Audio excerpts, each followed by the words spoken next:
पिघलनी चाहिए, इस हिमालय से कोई गंगा निकलनी चाहिए।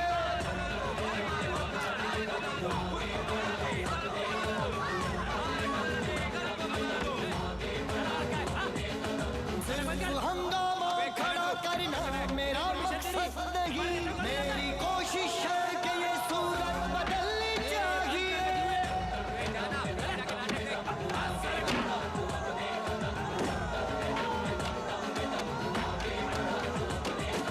तेरे सीने में नहीं तो तेरे सीने में सही हो कहीं भी आग। गौर से रिकॉर्ड कीजिए इस बात को।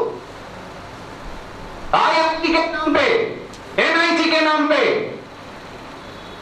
सेंट्रल गवर्नमेंट यूनिवर्सिटी के नाम पे, जेईई एग्जाम के नाम पे और दूसरी सेंट्रल गवर्नमेंट यूनिवर्सिटीज की तैयारी के नाम पे जिस तरह की व्यवस्था बनाई गई और 14 लाख घरों को ग्रसित किया गया, अगर उन 14 लाख बच्चे बच्चियों के फॉर्म को उन 1000 रुपए से कैलकुलेट किया जाए, इसके पैसे से उन्होंने अपने फॉर्म को खरीदा, तो 1 अरब 40 करोड़ रुपया के तकरीबन पैसा जनरेट होता है भारत सरकार को। उससे कहीं ज्यादा ये लगभग आंकड़ा है। और 1 अरब 40 करोड़ रुपए में सिर्फ 54,000 बच्चे को सीट दी जाती है।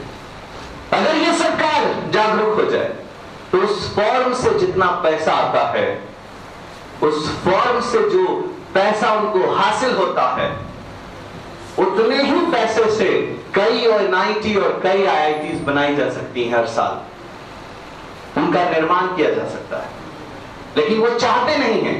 वो तो करप्शन कम है सरकार का, लेकिन सरकार को 1000 रुपए का फॉर्म बेचकर आपको एक दिशा देने की कोशिश कर रही है, लेकिन वही सरकार ये नहीं देख रही है कि इस उसके एक डिमेरिट में आप कछुओं को, आप बच्चों को, आप मासूमों को घर से पलायन करने पे मजबूर कर दिया है। आज ये बच्चे जो 1000 रुपए का फॉर्म भरते हैं उससे दुख नहीं है मुझे, ये तो दुख का एक पार्ट है। दुख का दूसरा पार्ट यह है कि वो फिजिक्स केमिस्ट्री मैथ के दलालों ने हमारे बिहार सरकार की स्कूल की व्यवस्था को चरमरा दिया है। और भारत सरकार के अंतर्गत चल रहे भारत के कन्याकुमारी से कश्मीर तक जितने भी संस्थान सरकार के जरिए चलाए जा रहे हैं, उनके टेबल उलट गए हैं। और उन्हीं टेबलों के उलट जाने से इसका सबसे बड़ा फायदा उन चिंटू भैया को हुआ है जो फिजिक्स केमिस्ट्री मैथ की दुकान चमकाने में कामयाब हो। चिंता तो यह है, कोई बच्चा किसी X30 में पढ़ रहा है, कोई बच्चा किसी X30 में पढ़ाई कर रहा है। उस X30 वाला बच्चा से जब आप मिलते हैं तो लोग माला और हार लेकर जाते हैं।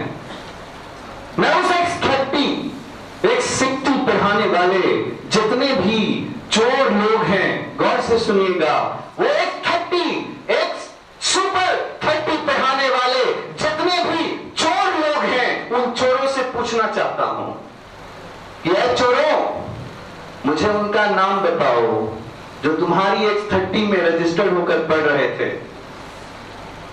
मुझे ये बताओ, जो पढ़ रहे थे वो क्या तुम्हारे यहां 11 महीना इन हाउस रहकर पढ़ रहे थे? Are you sure you are criminal? अगर तुमने कह दिया हां कि मेरे यहां रहकर पढ़ रहे थे, मैं तुम पर क्राइम एक्ट केस लगाऊंगा। श्योर हो कि तुम कह दोगे कि हां, ये बच्चे, ये मासूम बच्चे मेरे यहां 11 महीना रहकर पढ़ रहे थे, मैंने इन्हें चुनकर भारत से लाया, बिहार की भूमि से लाया और इन्हें यहां रखकर पढ़ाया है। जो माँ बाप इतना प्राउड फील कर रहे हैं कि मेरा X30 में बच्चा सेलेक्ट हो गया है, वो क्रिमिनल है और उनको पढ़ाने वाले दूसरे क्रिमिनल हैं। और दोनों के जो कर रहे हैं, मरने से पहले उनको छोड़ूंगा नहीं। क्राइम क्या है? नहीं, क्राइम क्या है नहीं समझे आप? क्राइम तो यह है कि भारत सरकार के कानून के अंतर्गत अगर कोई बच्चा 60% का अटेंडेंस अपने स्कूल में नहीं देता है तो वो बच्चा या बच्ची +2 में अपीयर नहीं हो सकता।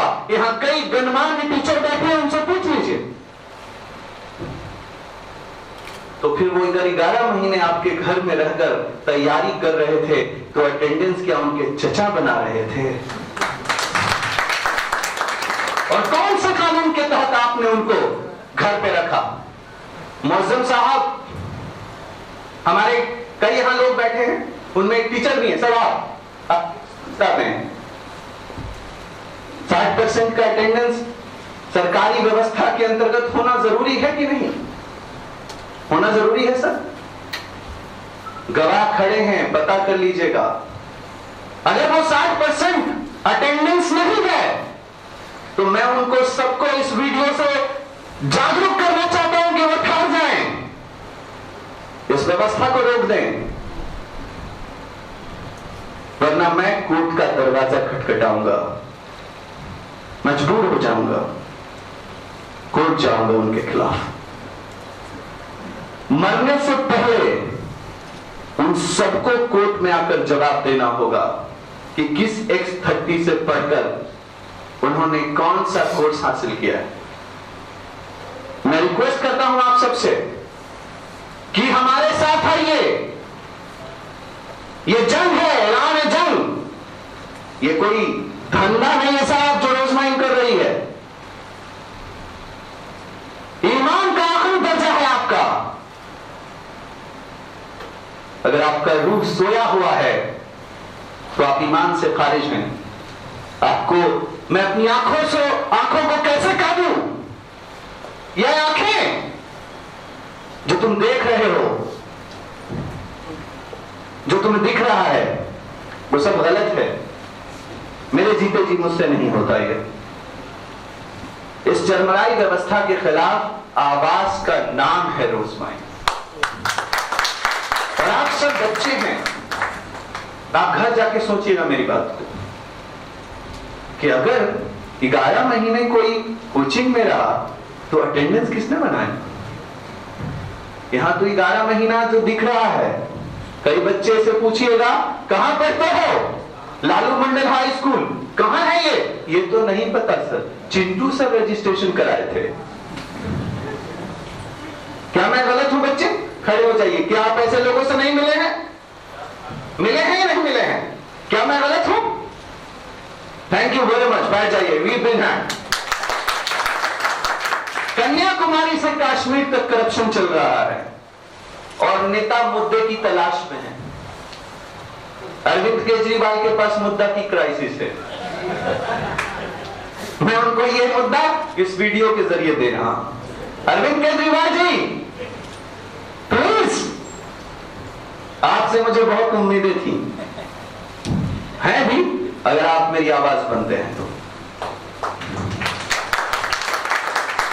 मोदी जी से भी मुझे लगा था इस देश में एक ऐसा नेता आया है, लेकिन मैं उनसे भी रिक्वेस्ट करता हूं कि इसकी जांच कराएं। इस पर 2 रुपए का पेट्रोल चोरी हो गया। योगी जी SIT का गठन कर दिए। यहां 60,000 रुपए का फीस चला गया। SIT का गठन नहीं हो रहा है। मेरा सारा धान बिक गया, मेरा सारा चावल बिक गया, मेरा सारा गन्ना बिक गया, सब कुछ लुटा दिया मैंने। फिजिक्स केमिस्ट्री के दलालों ने कुछ नहीं छोड़ा। योगी जी प्लीज SIT का गठन कर दीजिए।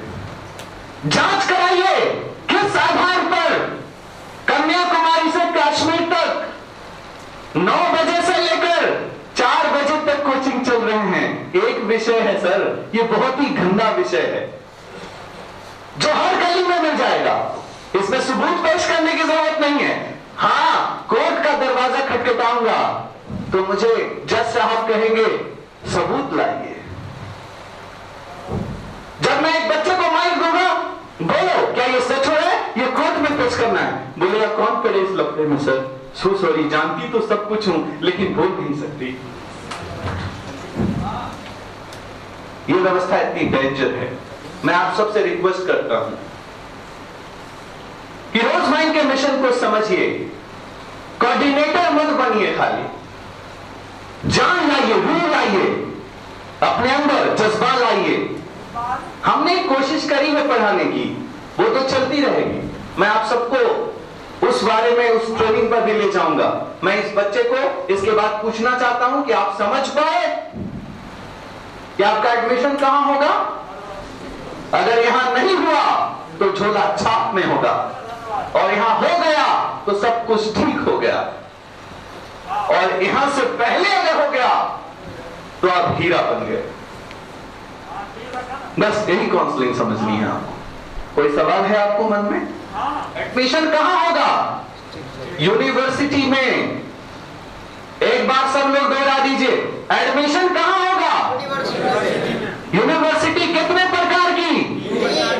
पहली, दूसरी, तीसरी, झोला छाप। अंडरस्टैंड? यही है counselling. Now student can go. जा सकते हैं आप जो अपने बच्चों को लेके आए, थैंक यू वेरी मच, वो जा सकते हैं। बच्चों को जो लेकर आए, बाकी कोऑर्डिनेटर्स बैठेंगे। बात तो अभी शुरू भी नहीं हुई है, ये वर्कशॉप है, ट्रेनिंग है आपके नाम। और खजा नमाज पढ़ सकते हैं तो पढ़ लीजिएगा, या अगर ब्रेक लेना चाहते हैं नमाज के लिए तो ले सकते हैं। क्या सही रहेगा? ब्रेक सही रहेगा सर? तो नमाज पढ़ लिया जाए और फिर उसके बाद ऊपर में एक हिस्सा नमाज पढ़ने के लिए है सर, तो नमाज पढ़ लिया जाए, बाकी बातें बाद में होंगी।